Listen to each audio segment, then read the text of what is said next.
Hello and welcome to True Crime Rocket Science, the most authentic voice in true crime. I'm going to try not to sneeze during this short episode. There's just a lot of pollen in the air, and I think probably because we've had quite a lot of rain. I've got a little bit of hay fever, so pardon me for that. But this isn't going to be a long episode. The part that I want to emphasize in this brief little clip is just the tragic irony in Chris Watts' psychology, in terms of, in the moment that he rises as the hero, Shanann falls as the villain, which is convenient, symbolic, and of course a total distortion of the truth. And what I mean by that is, this moment that he rises as the hero is the moment where Shanann is murdering the children, right?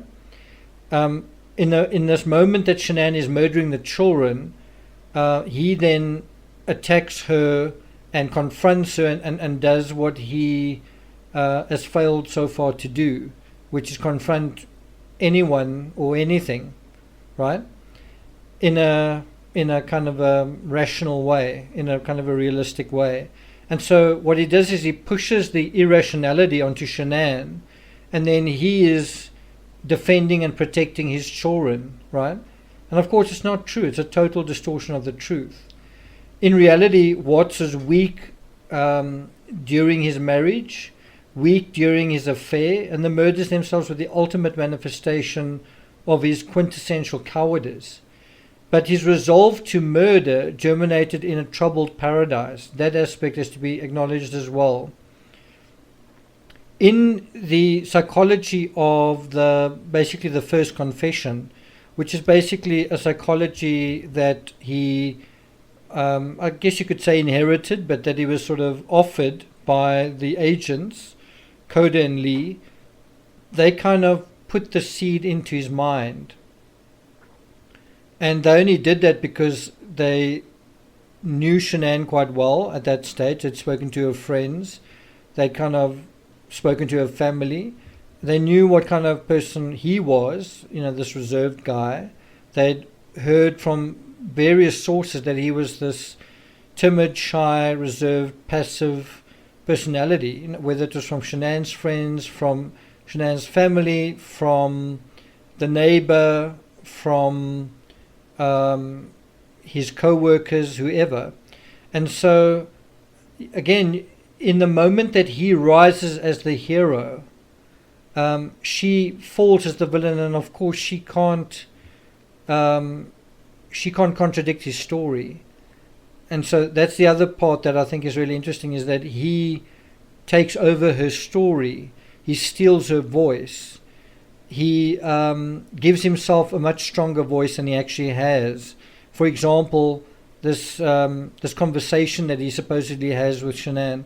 And one of my patrons said it really well today in a comment, just saying that, when he was asked to describe the events of that day, that morning, he talks about, even the chicken that he packed into his lunch, and the water jugs and this and that and the next thing. And yet he can't say a single thing about the conversation that they had. And if you dispute that, Agent Tammy Lee, I think it was in the Criminal Confessions documentary, said that in his statement, so he gave a written statement on Tuesday night to Agent Coda.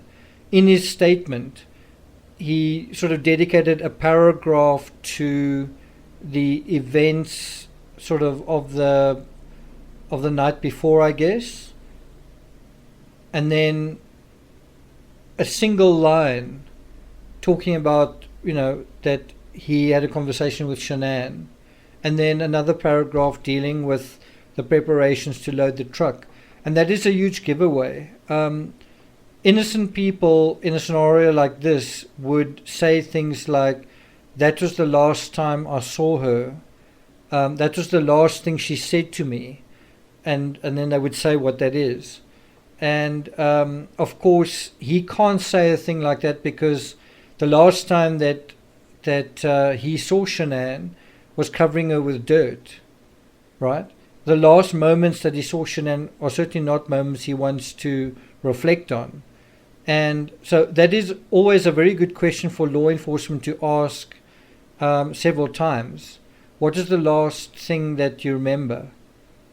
Right? So that's the one side. The other thing, what is the last thing Shanann said to him? Is also an excellent question, and one that he probably can't answer either. Because his last kind of encounter with Shanann, when she was still able to communicate, was possibly a word that she kind of gasped, before he clamped his hand around her mouth. It was possibly a sound that is, how can I put it? A sound that is not muffled, but it is constricted. A sound that is stifled, choked, held back, or whatever. And so if you'd asked him, what is the last thing Shanann said to you? Honestly, I don't think he would I don't think he would want to volunteer that information. When you see Chris Watts doing the sermon on the porch, that is another moment where he rises as the hero and she falls as the villain. She has just left with the kids. That is part of his story, is that she wasn't happy about him not feeling compatible with her. He doesn't even, in the spiel, acknowledge the affair. He simply just says that he doesn't feel compatible, and then she gets upset and runs away with the children, and so once again she's the villain, right? And again, it's a convenient scenario for him, because Shanann just leaving sort of brings about a scenario where he doesn't need to get a divorce because she's just left. And again, it's a total distortion of the truth. Over and over again, I see people asking, why didn't he just get a divorce? Or saying something along the lines of, yes, but that is that's not a reason to murder anybody. I think a lot of people who say this either don't understand true crime or are kind of missing the point. When you say something like, whatever your argument is, so whether you're saying Chris Watts was an introvert, or you were saying there was this debt problem, or whatever, you're not trying to say, so he was right to murder his family, or this is the reason that he murdered his family. What you are saying is, to some extent, this was part of what the criminal psychology touched on. So no one is saying, if I was Chris Watts in that situation and you had all of these things, then obviously you would do what he did. No one is saying that. We're saying, well, this was Chris Watts in his situation, and these were the decisions he decided to take. And obviously, he shouldn't have done that. That is why we are all here. I do think it is quite silly 2 years after the fact to say, yes, but you should have gotten a divorce. The point is he didn't, and that is what we're trying to look at. We're trying to look at the circumstances that were going on, and no matter how many circumstances there are, it doesn't justify what he did. But we're simply trying to look at kind of what was going on in his mindset. Does that make sense? I also think that the question is framed the wrong way. It is not a question of why didn't he get a divorce, because he did want to get a divorce. He was saying to Shanann that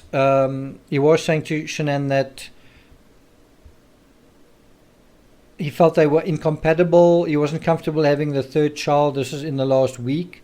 He was standoffish. He was communicating, and you can argue that he wasn't communicating very well. That's absolutely fair. But he was communicating that his wish to no longer be in the marriage. In fact, I think it was the 9th of August, he went to sleep in the basement.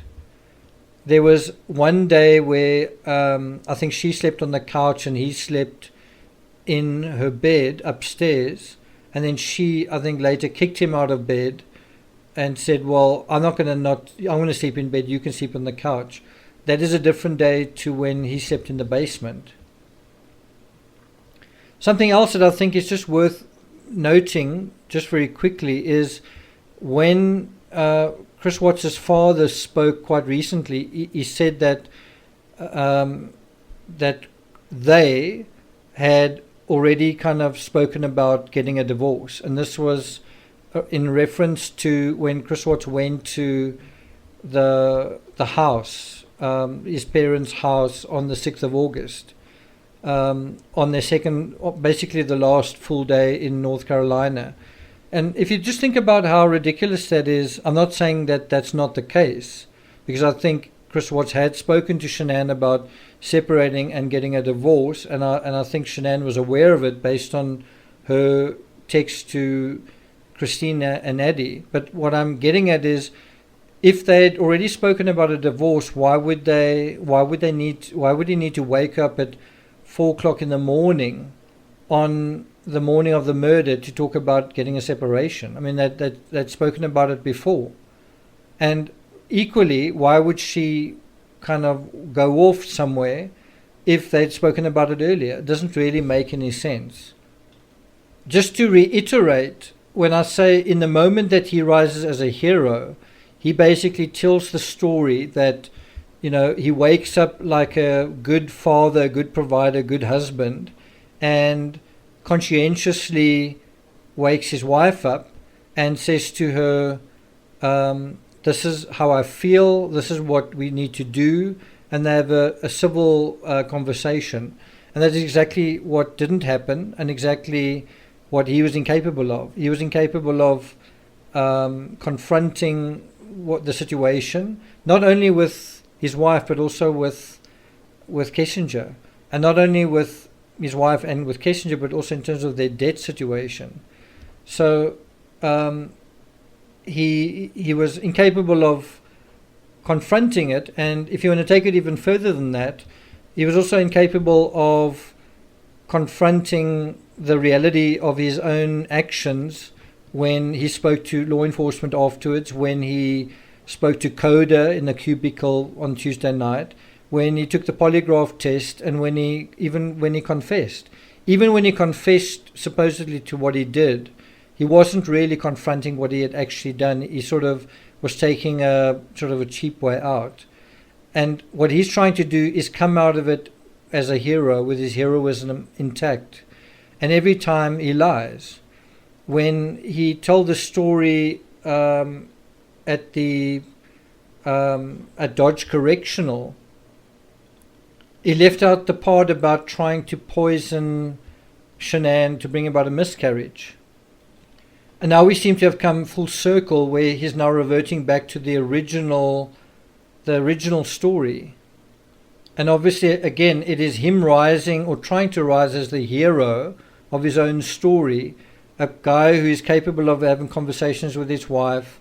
And, so he did everything that he was supposed to do. He did ask for a divorce, and then she left, right?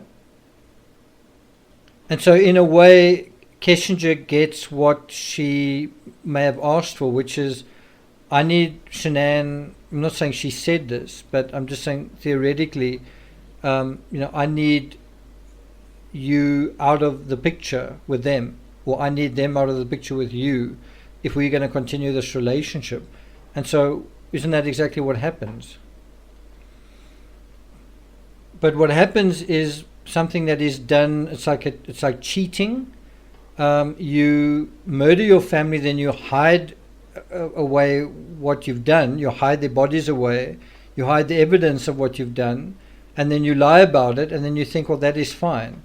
It's okay. I can do something. If I lie about it, I can get away with it, right? And that is how I think he rationalized what he was doing, and that is how I think he's still rationalizing what he's doing. If I want something, I just need to lie about it. And that, I think, is how he got into the situation to begin with, not just through the incredible amount of lies with his mistress, but also with his wife, and then also indirectly creating a situation where there's debt, where there's this chronic amount of debt. And then finally, if you look at his story dealing with what is going on in prison, he's now forgiven by God. He's the sort of saint that is walking around Dodge Correctional. And, God, it was all part of God's plan that he should go to prison. No. It was all part of your plan, Chris Watts. It was part of your plan, your diabolical disaster that you're in prison. God had nothing to do with it. But he is trying to find meaning in the current meaningless of his life. And I don't think that's very easy when your life is a life of lies. There is meaning in truth and there is meaning in authenticity. Thank you for listening, and I'll see you guys next time.